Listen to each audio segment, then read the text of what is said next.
Hi, everyone. On behalf of the McColl Center up in Charlotte, I'd like to welcome you to our third of four speaking events that we have based on the current exhibition up at the McColl Center, Dwell, Pause for Thought, Investigating the Processes of Printmaking. Like I said, my name is Myles Calvert. I curated the exhibition, and essentially, we have a little blurb there, and please go onto the website to read it more properly. But there are 8 artists, and they were all chosen based on very specific printmaking processes that they excel at. We are very, very fortunate to have Devon Stackonis joining us this evening for a chat about everything printmaking, all the geeky things as we move forward. The format for the evening is a little intro to Devon. We'll give Devon time to talk, explain a bit of background, a bit of process. I have a ton of questions to throw in. We're going to get really printy, geeky, and then I'll give you a little bit of information about what's coming up at the McColl. So, Devon, thank you very much for joining us. Thank you for having me, Myles. Thank you, and I'm happy you agreed to be in the exhibition. I remember that I bumped into you at Print Santa Fe, which I believe was in April. That's I was right. there with some students, and I'm like, I know you. I know your artwork. And I'm like, okay, now we need to talk. So I'm happy that this worked out for us. Your students came up to me, and I've never been spotted in the wild. It meant so much to me. Amazing, amazing. Like, go find them. Go find these people. They Yeah. had auditions while they were there, right? So you're currently in Madison, Wisconsin, finishing up, I believe, your MFA. I am. Yes, I'm in my 3rd year, so it's been an adventure. It went so fast. It's there's a slew of like residencies that I know we're going to talk about shortly that you've recently been on, and grants, and I'm just like scanning the CV, the resume as we speak. I want you to actually highlight them if you don't mind. There's one in Canada in particular I think we should probably talk about. Yes. And then maybe one in New Jersey, which is also definitely worth chatting about. And both of them I would like to do. But thank you very much for joining us. And for those who have just tuned in, Devon excels at multiple printmaking processes, but the ones that are currently on display at the McColl are mezzotints. So we're going to dig really deep into what the heck is a mezzotint. Thank you for joining us. Thank you for having me. Yeah, so I could start with a little bit of my background and how I got into mezzotint. That is why I'm here. But mezzotint, it appealed to me. I saw some images in an intro to printmaking class. I'm from Pennsylvania, and I went to Kutztown University and graduated there in 2018. So I was working with Evan Sommer, who's a master etcher, maker of very large collagraphs, and just very serious printmaking studio set up around etching. I didn't learn litho at first. I didn't learn screen. It was all etching, mostly on zinc, some copper. And the way I was working with, it was like a triple aquatint, and scratching down, scratching through. I really enjoyed that subtractive process. And Evan was like, you might actually like this thing. It's kind of this dark corner of the printmaking world, and maybe it won't appeal to you.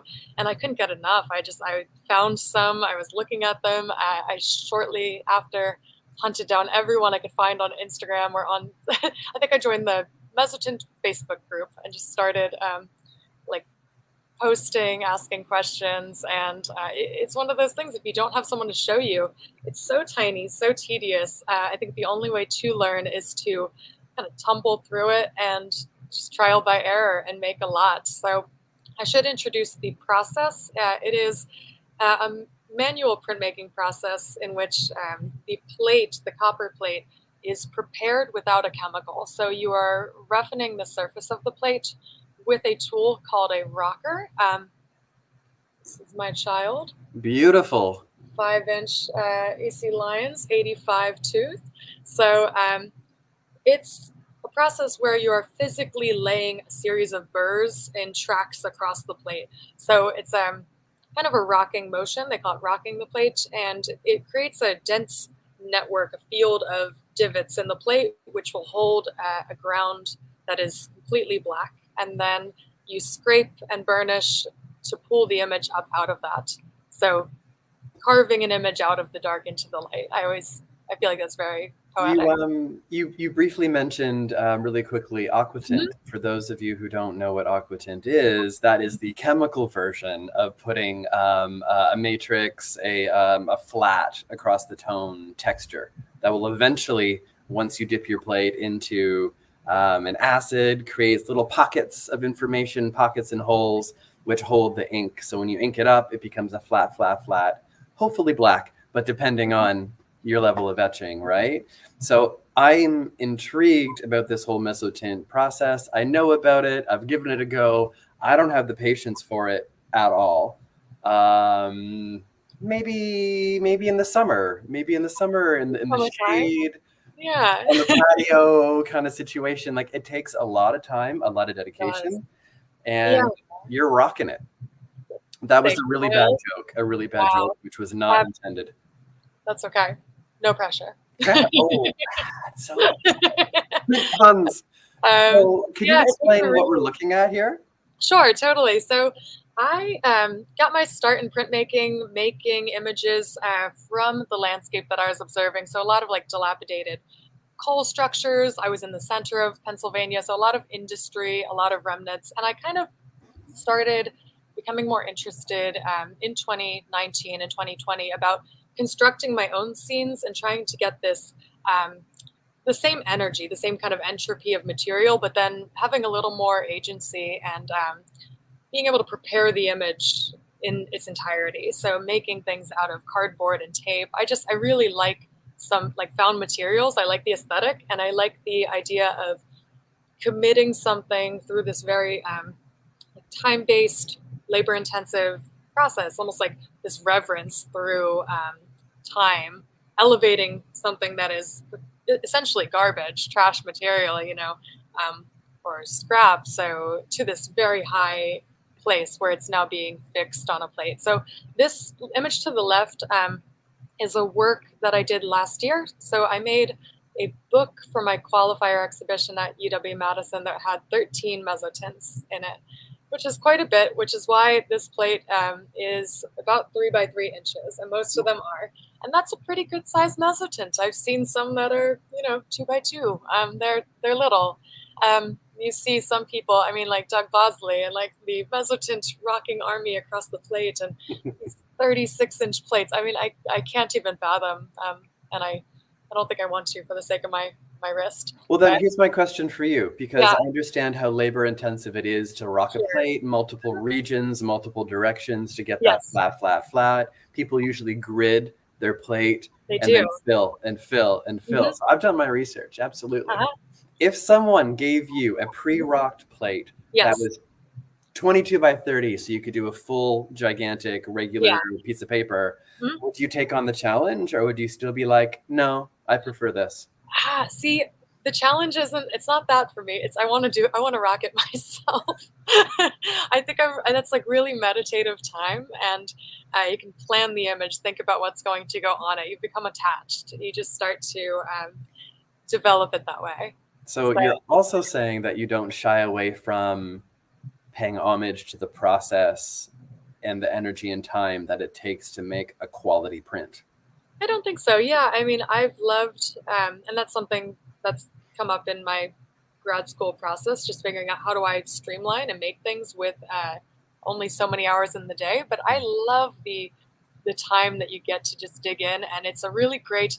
You mentioned wanting to work on it in the summer, but I think it's a winter and fall activity. It's cozy by the light. You get really close, put on some, little glasses, and it's a really intimate, close process. You're, it's very tactile, very hands-on. While certainly I'm not making mezzotints the exact same way that folks did in, the 1800s, I am, there's photographic processes. I sometimes compose images. I photograph them from multiple angles. I make digital composites. I do a lot of work that is, and here's the image from that plate on the left here.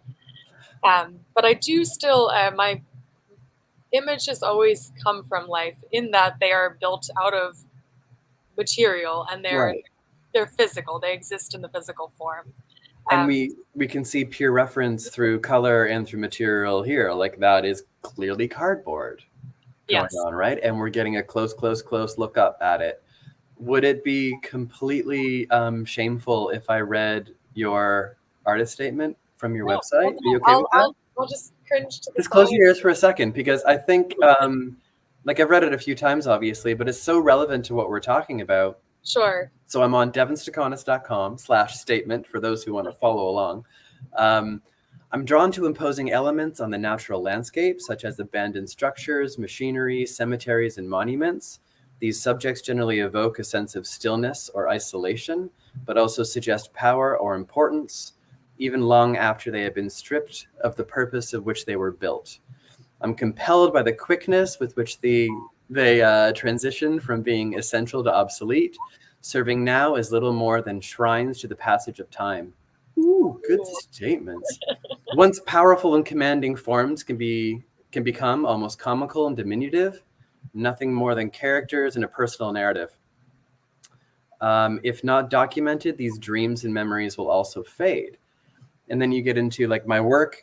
In my work, I create a world in which these monuments, objects, and structures are no longer forgotten, but recontextualized and brought back into a sharp focus in a style reminiscent of early cinema, which is really interesting because, like, I see that in all of your work. Thank you. You're also reminding me to update my website. I was pretty moody in whenever 2017 or 18. Well, what was happening during that time? I don't know. Was it Yeah, getting a little? Who I don't knows? think anyone was having a good time in 2020, but A key thing I want to throw out here is like Mhm. the depicted structure is barely held together by paper and tape, suspended or teetering, capturing in a film still moment. Of course, because you're doing your own documentation, you're Yeah. doing your own lighting.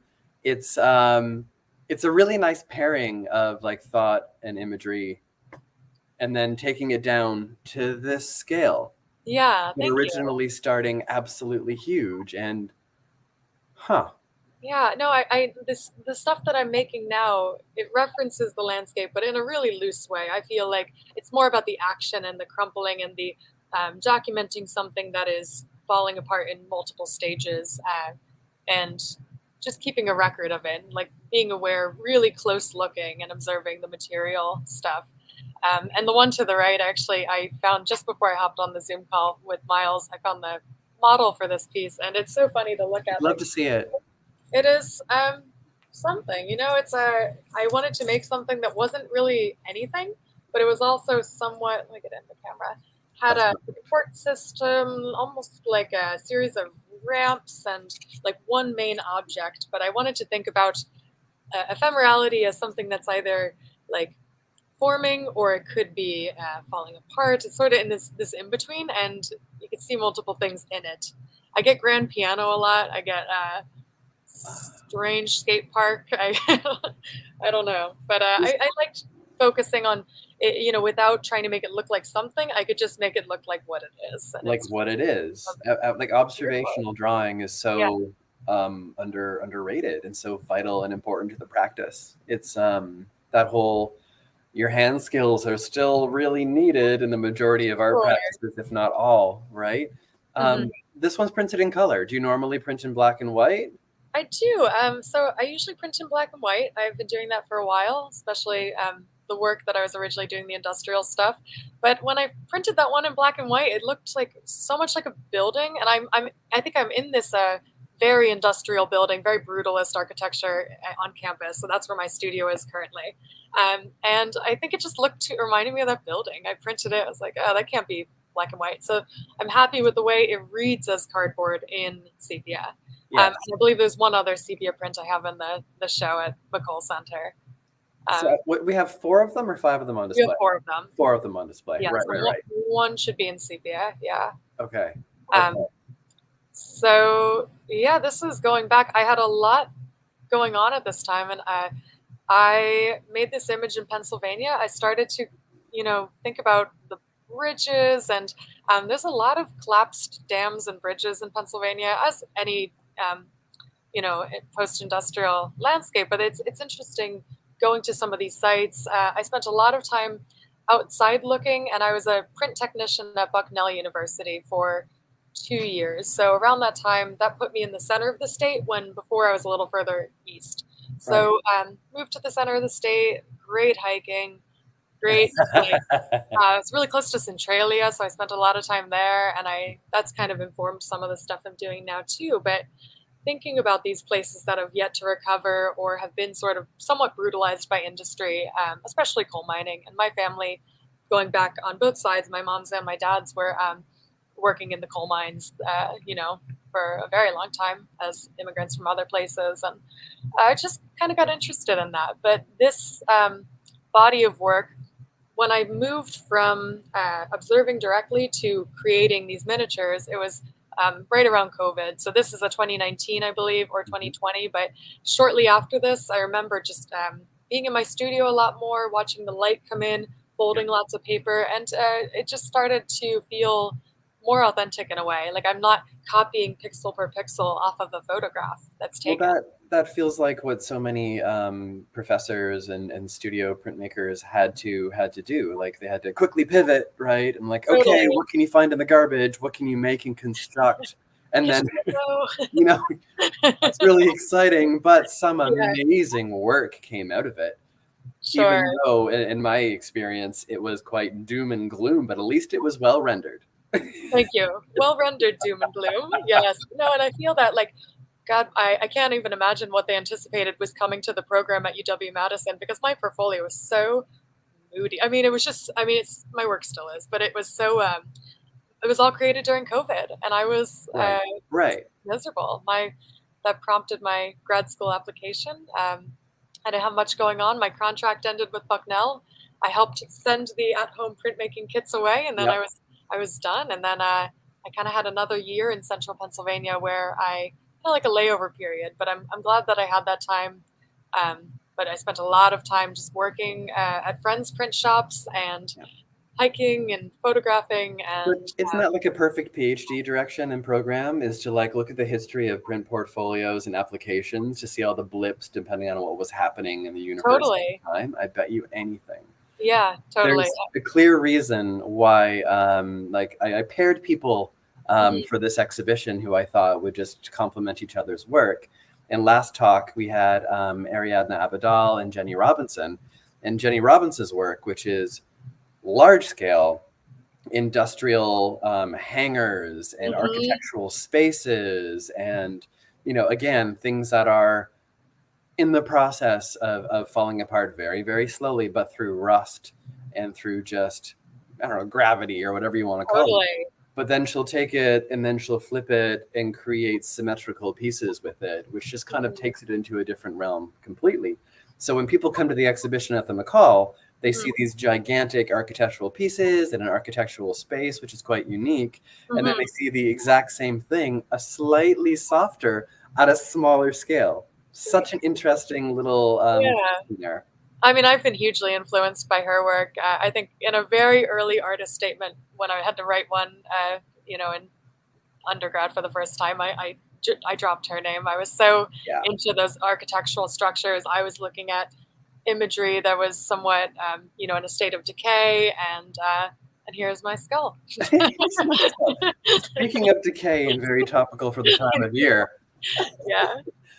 um, Go go ahead. ahead, please go ahead of this one if you're interested. Oh, sure. So this is kind of a way to link the current work that I'm doing, and you saw some gentle tools, I think, on an earlier slide. So it's hard for me to get to this without first mentioning this work. And I've been having pretty intensive TMJ treatment and like jaw repositioning therapy Mm, while in grad school. Get the full body tune-up before going back to the rest of the world. So I've been taking care of a couple things, and I've been getting all these really neat images of my face. I mean, they have one software in the office, and my doctor has a minor in art history, which is fantastic, and he perfect. loves prints, so he's been really on board. He'll let me screen grab things and sit there and peel off all my skin digitally. So it's been really wonderful. So I mean, as wonderful as it can be, but it's a I was thinking about the land, like the body is more of a terrain, and thinking about some of the work I was doing, considering how people are affected in these landscapes and how kind of existing in some of these places that have a really heavy post-industrial impact.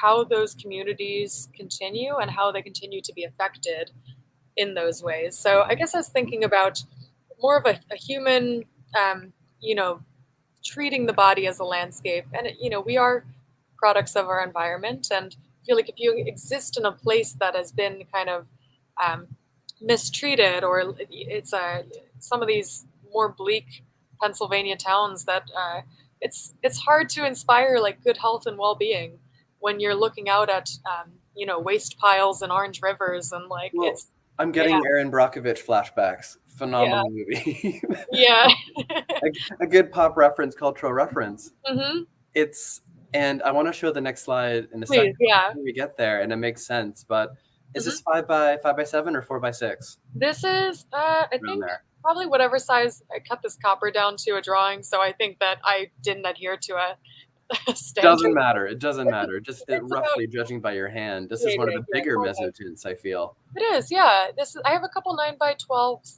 but I think that I'm usually, I think, at my best composing in this type of a frame, like around 5x7. Are you willing to share your secrets of how perfect those edges are on your copper plate? Oh, I'd be happy to. Yeah. So, well, I took my edges very seriously, and I when I get a compliment on edges, like it doesn't go. I still appreciate it so much, but I file them, then I go through with a fine sandpaper, increasing you know, grit, and eventually like 1,000. But I try and get it really smooth Yeah. with rubbing it alongside something. But recently, when I was at my last at a residency, I had a lot of medical masks, like the blue ones that are pleated, in my printmaking bag. And I tried one time. I didn't have paper towels. I'm like, well, I've already used this mask. It's not completely wasteful. But I was wiping it. It's the kind of, you can run it along, like it's already folded. Like the pleat is perfect. Oh, And it just wow. pulled the ink off immediately. It was the best thing. Like I still keep them in my bag to this day. It's Like fantastic. this is kind of like those really slightly expensive, those blue towels that you see in some of the fancy shops, right? I feel like it's similar. It's giving fancy blue towel vibes. So it's a You know, some people are going to watch this and be like, why are they talking about that? And this is important to printmaking, your edges. it changed my life. No, it's been really helpful. So what I did with this work though is I wanted to think about also the life cycle of the plate. Like the copper plate can only yield so many impressions before it starts to wear out. But I decided if I helped it along a little way, or if I maybe hurt it along, I was going to continue scraping it down in between every state. So print, scrape some more, print again, until eventually the image, I mean, the plate is essentially done. And, you know, I'll never get that first image back from it because I've scraped it down. So I was thinking about ephemerality, thinking about life cycles of not only, you know, obviously it's a skull and associations with death and ephemerality in that way, but material, the like thinking about the plate that I was using and how it would eventually wear out. It's like a prime example of showing what the technique can handle and what it can do, even though it's like accelerated a little tiny bit. But is this presented as a series or as one piece in a grid? It's all shinkaleed onto one paper, and it's behind me somewhere. Oh, okay. Oh, wonderful. It's back there. But so I got really funny about this. If you want to talk about crazy process, I wanted to razor cut my prints out, the mezzotint, you know, remove them from their original paper, but I wanted them to have an impression. So I had to think about getting them all shinkaleed onto paper, but I needed pressure behind all of them to get that even embossment. So I beveled, had to measure it while it was wet. So I measured the expanded soaked print. Crazy. I beveled 9 plexiglass pieces to the exact size so that I could send it through the press with the wheat paste, with my all the paper stamped, and I got the embossment I was kind of looking for. But it was insane. Like I spent so much That's time. impressive. Like I've done 2 side by side that way, and I was about to do 4, and I'm like, that's for another day, because that's a big endeavor. Everything has to be just kind of perfect, and then to do 9, that's pretty impressive. It was a lot. I mean, it really came back though. I mean, I had these perfectly beveled 9 little plexiglass plates, and I was teaching at a community art space in Madison recently, and we're doing monotype and sheen clay, and I brought them, and it was great. I just had I had 9 students, 9 plates. It was great. So it all worked out. So that's maybe a nice little segue, Yeah.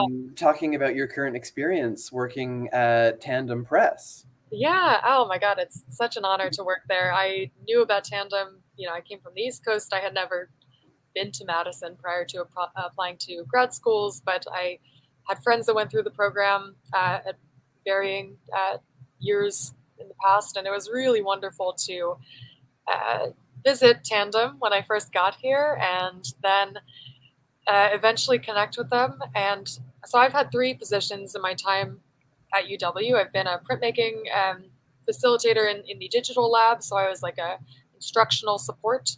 Then I was instructor of record my second year, so I taught foundations of graphic design, so Photoshop, Illustrator, and that was really helpful for me, Yeah. being so much more into the very old school processes. So then moving forward, my final year, I'm the curatorial assistant.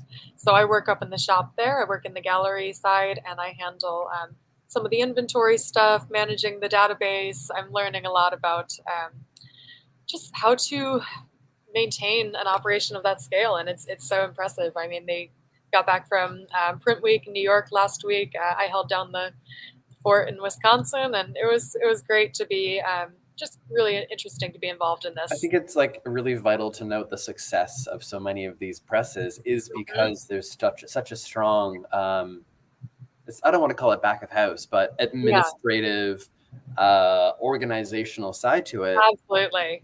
Otherwise, you've got these amazing artists who come in and produce work, and then how do you document it? How do you market it? How do you publicize it? What do you hold it for a little while, a few years? Do you? It's so It's unique. putting my organization system to shame. So I know now, like, I need binders, I need hard drive, I need this. Like, I need to get it. I'm organized, but it's another level, and I mean, they have so many artists that they've worked with since '89 when they got started.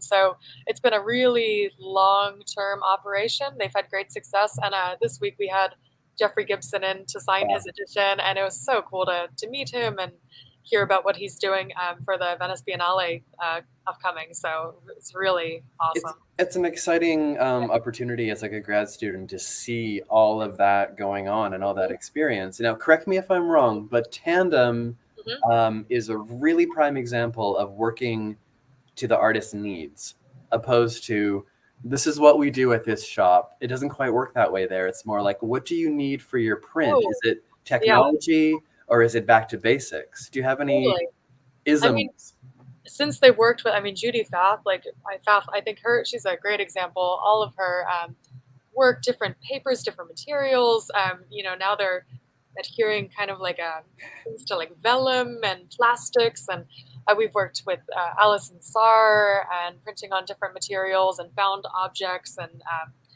like grain bags and fabrics. It's really exciting stuff. And then with Jeffrey Gibson's work that we did, I think the year I came into the program, I was watching the graduate assistants learn traditional beading from native artists to facilitate his work. And it's got this beautiful inlaid beadwork in this really dense silk screen. So it's been so fun to watch. It's like so outside of what I usually do. I live in mezzotint land.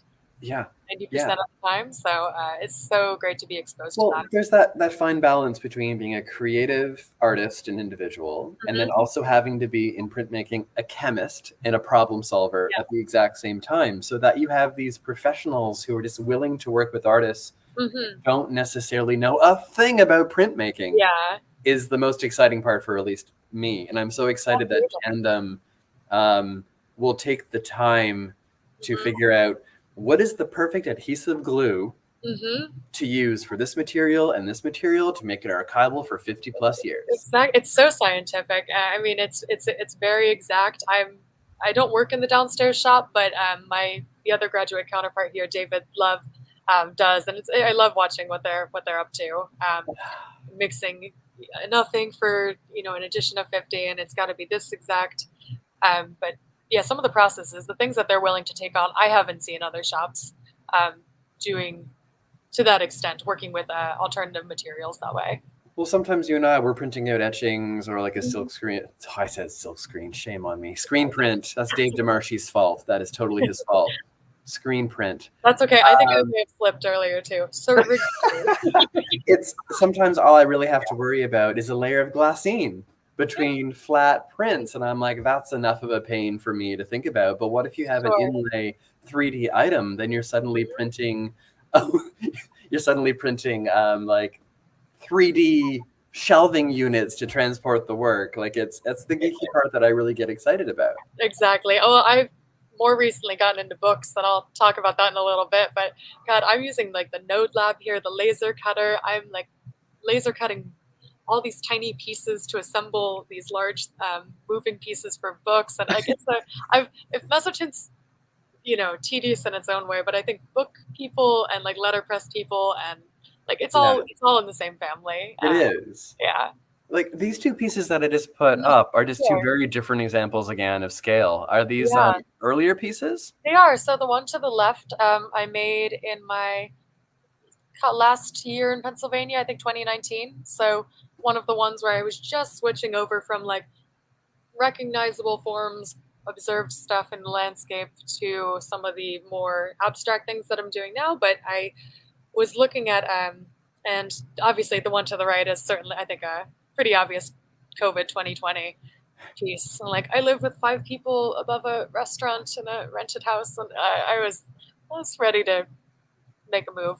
But it was. Give us a little insight into your lighting. Yeah, obsession. It's very dramatic.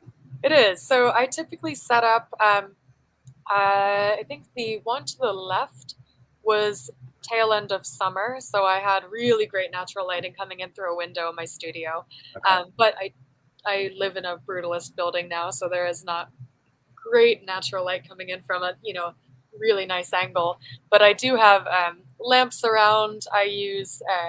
I'll go into the a dark room right now and set up a little bit more professional, like stage lighting with different filters. And I'll try and diffuse the light. So it feels like play for me. It's like I make this thing, but I don't know how it's going to.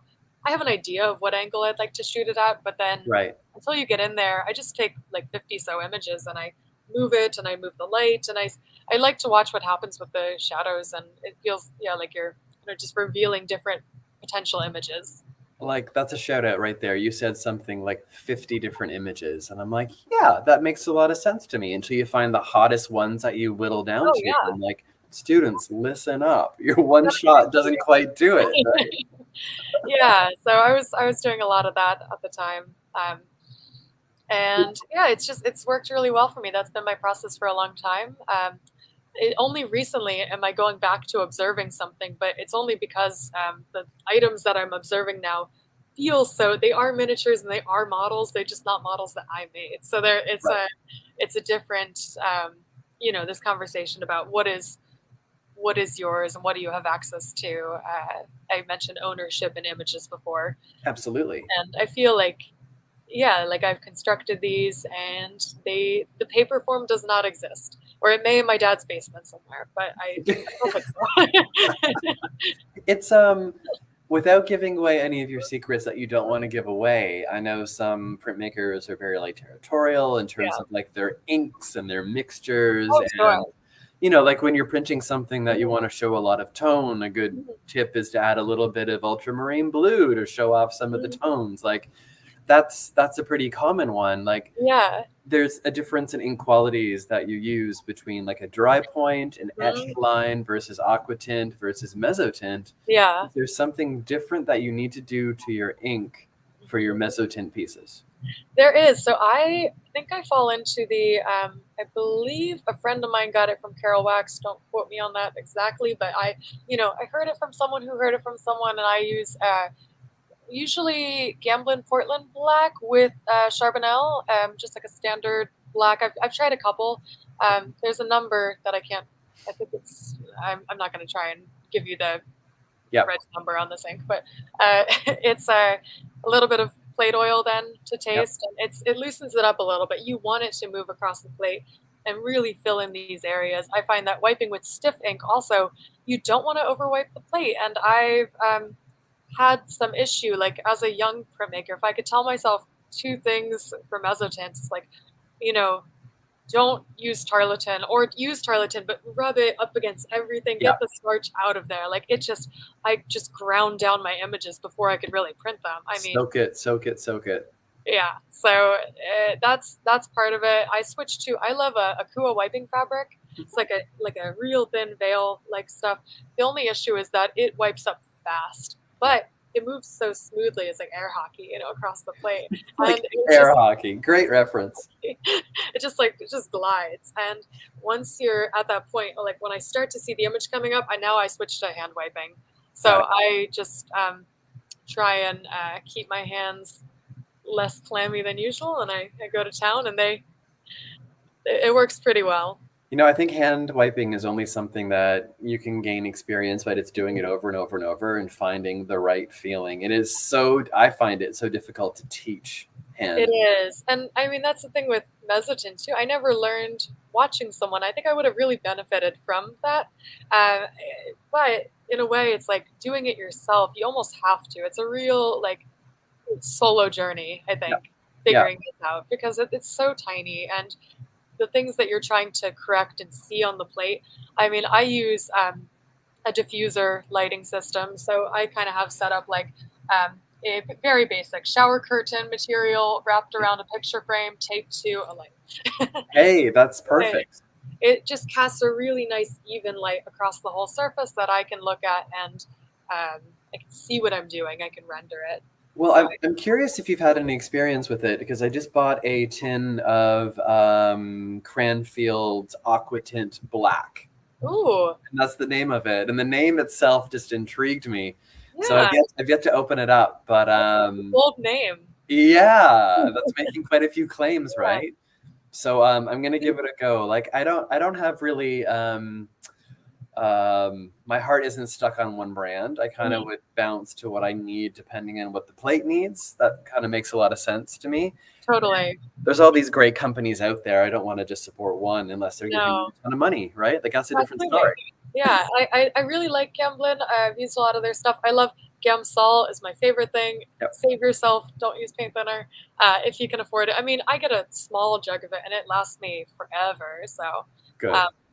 Just trying to treat your plates nicely. And then more recently, I've been steel facing them at Hove Print in Chicago. So that's been really helpful. I love wiping a steel faced plate.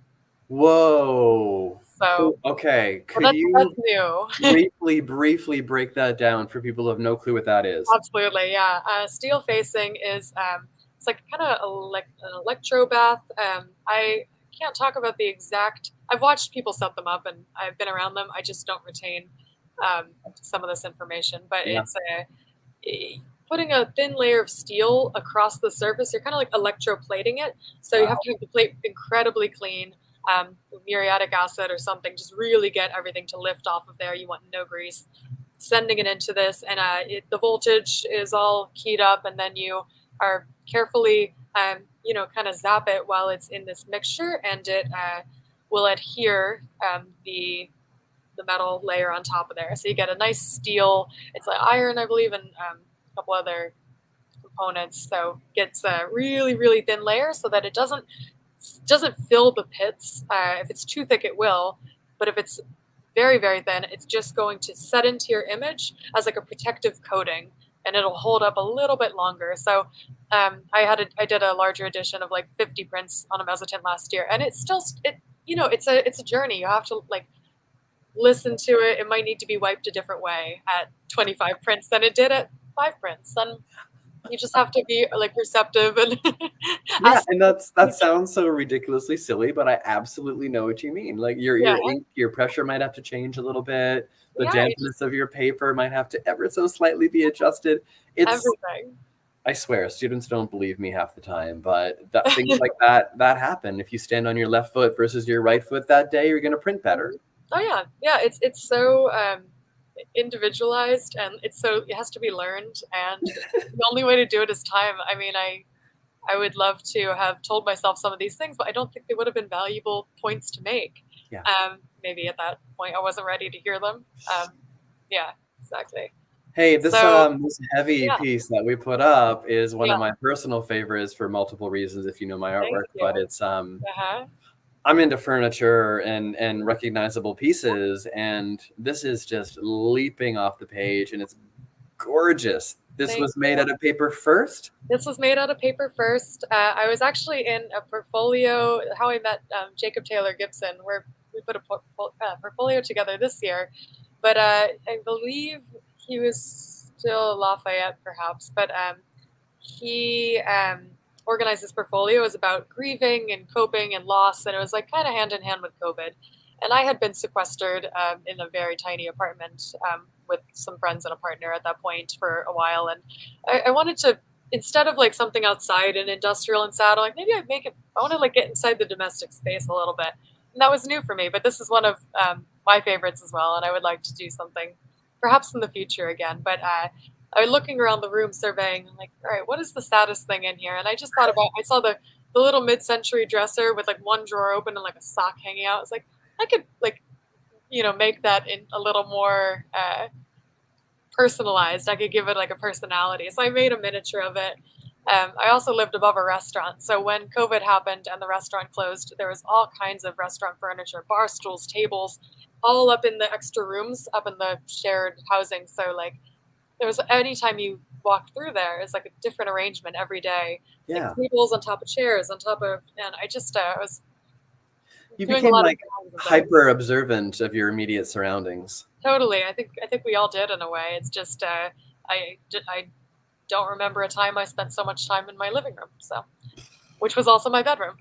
Okay, well, fair enough. Yeah, So you got to make up for it this summer, though. I Can you did. give us Yes. a little rundown of how, because I was following you on the gram of Mhm. like what you were doing, and I'm like, I want to go. How was it? It was incredible. So I didn't do much traveling. Obviously, COVID happened, and I came to grad school. That was my big move, and I once in a while I bop across to Arizona. My folks are in Tucson area, and my on my mom's side, and it was interesting. It's like I haven't traveled for years, and then I had a couple opportunities. Like I went to Mexico for the first time this year. I did a photogravure workshop in Jalapa and Veracruz with Byron Brutchley. It was fantastic. And then after that, Print Santa Fe happened. I went to a residency at Canada that had been postponed from 2018. So glad they still accepted me to come back. And like pushing back for a few So years, but it you was should say the name of the residency because happily. It's Atelier Circulaire in Montreal. It's fantastic, and they have an open call. I believe it just went out, so certainly put in an application. But it's one of the nicest studio in the North America. I mean, for etching, I think it's these hero presses. They're like kind of American French tool, but I've never seen anything like it. The cylinder's on the bed, yeah. and it's got this secondary wheel, and you get a really tight, really nice pressure. So I loved working there. I worked with Paul Mengi, and she was fantastic, and she's their head like etching facilitator, and she helped me so much with Shinkale, and it was wonderful. So I was a month in Montreal, and then I was supposed to be 4 days back in Madison, and then turned into 3. My plane didn't want to put me on a plane. They sold too many tickets, so uh, they made up for it though. It was actually fine. But we went. So I came back to Madison. Then I went to Germany, and I'd never been to Europe. I went on a grant from Tandem Press, so they have a grant set up by the Haberland Fund. So really generous donation that allows 2 graduate, or I believe 2, or at least 1 or 2 graduates in printmaking every year to go to Europe Wow. and do some type of printmaking based research, visiting collections. And I'd never had that opportunity before. So I flew into Germany. I was traveling with 2 friends. So I was with Miguel Aragon and Roberto Torres Mata, and went to. What a team. Like, come on. That's such a It great was it team. was great. Yeah, we went to. We were in Germany. We went to Poland, Italy, and Czech Republic. It was really great. And yeah, I just collection, like I never seen so many Durs and Yeah. So small all of bits. the rock star Yeah, pieces and the it's things just that we've seen in overload. books and we talk about all the time and we reference historically over and over and over again. I'm like, oh yeah, that's that in the background. Oh yeah, that's over there. It's just incredible experience. Unreal. Yeah, so I feel really lucky for not going anywhere. I didn't leave the country much until now. I visited 7 countries this year, and that's wild. I never It's thought that would happen. it's huge. Yeah, so I feel really good about that. And to go from really big and really expansive to really small, I'm in a show in a bathroom this week, so it's You've got to flesh that out a little bit for us. oh, I will flesh it out. it's it's at a studio at place River Arts in Prairie du Sac in Wisconsin, so close to Madison. It's a somewhat local show. Yeah. And it's a couple artists and myself, and it's a very I think a bathroom show about nightmares and dreams, like talk about an intimate space, you know? Well, okay, so when you have your opening or closing reception on November 9th, which I guess is coming right up, Yeah, I'm going to be really curious. So let me know what that looks like in such a tight space. I will. Yeah, I dropped off work and it was interesting. I'm excited about it, so I'm gonna try and make it up for that. It's a really cute, very traditional Midwest town, so it's right along the river. It's Last cool. but not least, I got your contact information on the Yes. bottom right there on the screen for people to see. You've Mhm. got your Instagram account and your website. Can you give us a little what's to come for this thesis exhibition? All right. So, thinking about bodies, thinking about landscapes, and I've been calling back kind of a story about like more personal narrative involving my grandmother and my great grandmother on that side, so my Polish Lithuanian family.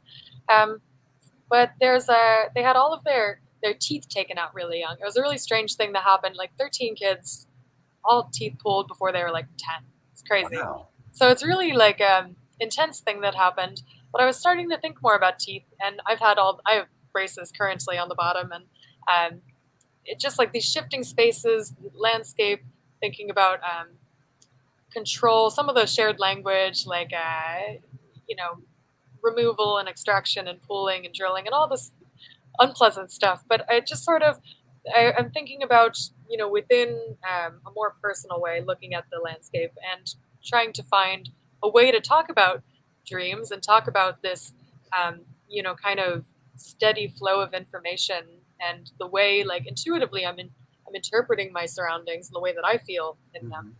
But I think it's a nice place to start. So it'll be a little more medical, but still somewhat ambiguous forms. It'll be at Tandem Press, so I'm really Yeah. looking forward to installing there. Hopefully, object-based installation. I got really into book arts at UW Madison, as I mentioned before. So I'm working with Julie Chen now. It's an absolute honor. She's wonderful, and I've learned so much. And traditional binding. So I'm doing some like a leather bound, almost like an antique manuscript. So that's the aesthetic I'm going for. Oh my. I'm excited to see it. Thank you. It's going to be a lot of fun. Do you have an idea of dates yet? Is that all set in stone? Yeah, it is. So it will be May 3rd opening.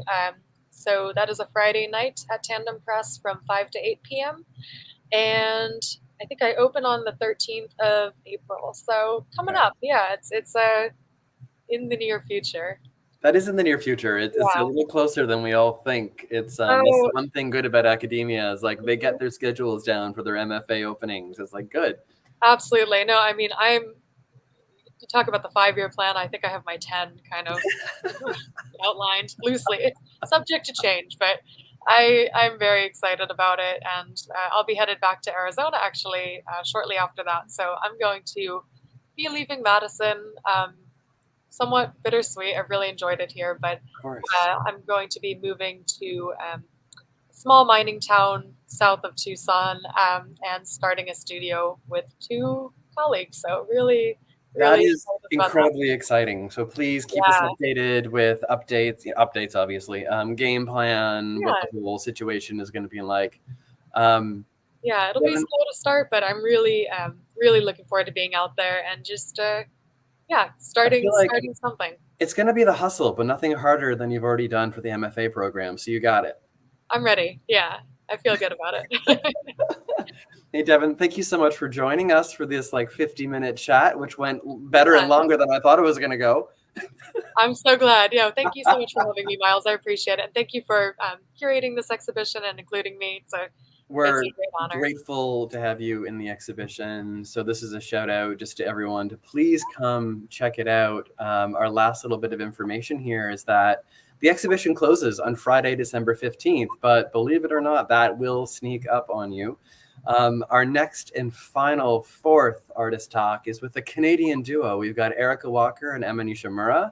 That is next Monday coming up. November 13th. And then this Friday, November 10th, from 6 o'clock to 9 o'clock, make sure you get yourself to the McColl Center in Charlotte. They have their monthly Front Lawn Friday. So it's age appropriate for everyone. The current artists in residence usually have their studios open. There's a food truck. There's a DJ. There's the current exhibitions, including Dwell, Pause for Thought, which is up. So again, Devon, thank you very much. And thank you to everyone for listening. Have a good evening. Great. Thanks so much, Myles. Take care.